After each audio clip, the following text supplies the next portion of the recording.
บายดีเนาะอีกชื่อว่าพาน้อยควรสวรรค์ห้องเพลงที่มีชื่อว่าคือเป็นเสียงผู้ชายเนาะมาชมฟังกันได้เด้ออะโลอะโลคือกำลังหับสายโทรหาหลายสายคือหับสายเทวาข้าเวียกอีหยังหรือพาพังเทววาเห็นเบอร์เฮาโทรหาสายตาเจ้าบ่อยากแหมแทนที่ใส่ใจการให้ความรักมันค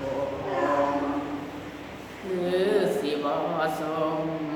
สิมันคงแล้วความหาข้าวกี่ข้าวลังเจ้ายังหวังสิไปนำข้าวโท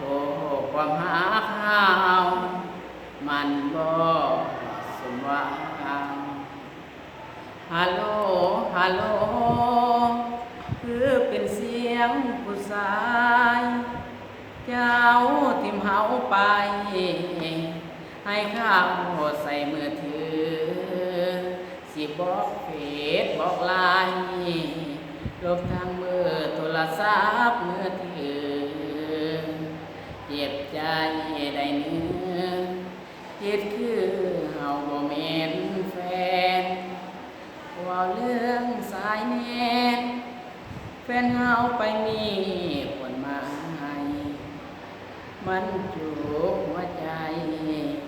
คือร่างขอพายเป็นย้ำคิดหอดความลังตอนนั่งพากันเล่นเกมหา